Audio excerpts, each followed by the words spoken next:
I'm with Pamela Ayebare, who's here representing her region. Pamela, tell us about yourself. I'm Pamela Ayebare. I'm a physical planner by training.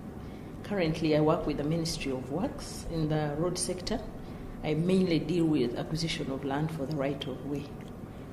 Yes, and the other umbrella I have is that I'm the Vice President of the Uganda Institute of Physical Planners, and also the Vice President for the East African Commonwealth Association of Planners, CAP, Commonwealth Association of Planners for East Africa region. And what does East Africa comprise? Which institutes are in membership there? The active institutes are mainly three. That is from Kenya, the Kenya Institute of Planners, Tanzania Association of Planners, and then the Uganda Institute of Planners. But we also have the Seychelles and Rwanda, which are not very active in CAP. So it's mainly 5 institutes, but 3 are active. And what are the key planning challenges that your region is facing?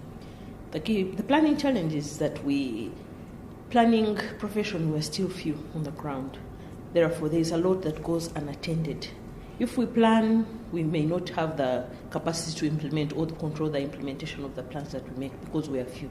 And we have a decentralization program in our region whereby many districts are becoming decentralized from the central government, and therefore it puts a heavy burden on need for planners. Then the other issue, of course, is that being few in our institutes, we don't develop much. We don't have the capacity to promote the professionalism in our institutions, and we get challenges of low membership and attendant problems. The other challenges we face in the region is that we have a rapid rural-urban migration problem, which creates a big pressure in our cities. The cities are growing very fast, and we know that there's no commensurate planning, so that we find that we have slums which are developing all the time. We have congestion on the road, and also environmental problems which are developing and getting worse by the day and become too many for the day-to-day planning of based on the current capacity that we have. Then maybe the other challenge is generally the underfunding of planning. There isn't enough affirmative action because from the government. In as much as we have the problems, we don't have the support from government to make sure that if we have a problem, if we're faced with a problem, or if we make a plan, how are we going to implement it or get it from the paper onto the ground? So most of the plans which are made remain on paper, and as you know, planning, it changes, it's very dynamic. A few years down the road, a plan is not useful. So we still have a problem of implementing many of the plans, and therefore the effort we put in is mainly not disregarded, but we find that planning is marginalized by and large, and we don't get the output that we want. So where are planners focusing their attention in trying to mitigate some of those challenges? How they are mitigating these challenges is that, for example, lobbying governments. Because now, for example, the city I come from, where in my country, the city of Kampala has been made into the Kampala Capital City Authority, which is looking at now a greater metropolitan plan, not just basing on the boundaries of the town. And this authority is going to be managed as as a corporate body without the political role or the political input in the planning, because we have found that political interference is one of the problems faced by planning. In other words, they don't respect the plans. The plan is made and they take it any direction they want. So with little political interference and the Kampala City Council, for example, being managed as a corporate body, we hope and actually it's showing most of the plans are being implemented, and we think that the planning voice has been heard and everyone knows that planning should be respected. So the other mitigations that we are making is, of course, as the institution in the region, we try to support each other to grow and become useful and many in number. Actually, the numbers matter. They are very critical. Numbers are very critical for the development. So we try to make sure that the numbers grow and planners understand what they should be doing. They are strong professionals not just standing and doing corrupt. Actually, there are also issues of corrupt practices and carelessness in what they undertake. So we try to build our institutes to support them and make them focused on the key issues and the planning trends that are currently happening. So for that matter, we have regular meetings as a region to build that professionalism. We also go for other fora to benchmark what is happening. And also we try to see that there is some innovation in the implementation of our plans.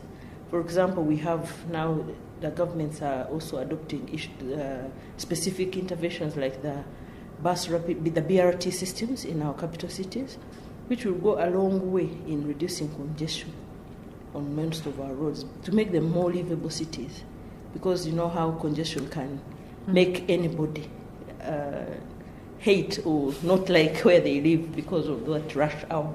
So government is adopting these. And of course we have the East African community where we learn from each other and we try to implement things at the same time. We are pushing for things like the same currency, same legislation, and one day we want to make it a bloc and have even one leader, one president. So with that, we shall have uniform planning regulations and also benchmark each other as best as possible. And what have you found most exciting or encouraging in meeting other Commonwealth planners over the last couple of days? Basically, like we say, Commonwealth Association of Planners is about the professionalism. So what I see from the planners I've met is the encouraging each other, growing to see how others carry out their day-to-day practices, and also looking at ways of rethinking planning. For example, planning will not remain in the usual planning cycle that we know it. There is many innovations that are happening. Now we have the rethinking of planning, where we look at things like resilience in planning, where because we have natural disasters happening like floods and earthquakes and other things, it's not something we used to think about previously, and some areas have not seen, but those who have gone through it can show us an example of how to plan for such disasters. And I think the other issue is that we get to see, because some of us don't have the proper, for example, legislation for our bodies, like the planning bodies. So those who have the bodies show us how to run them and how to carry out things like proper constitutions, codes of practice, and various other things. I think it's very, very important that we meet, because we, for example, in our region itself, leave alone the broader Commonwealth. In East Africa, for example, we find that you have a stronger body like Kenya, which we also encourages us and shows us that there is power in numbers. So we keep growing our institution as much as possible, trying to encourage people to join, pay subscription, meet regularly, make sure that they have the right ethics and that kind of thing. So when we look at the various regions as we meet here, we find that there is diversity, but there is a lot to learn from each other. Thank you, Pamela.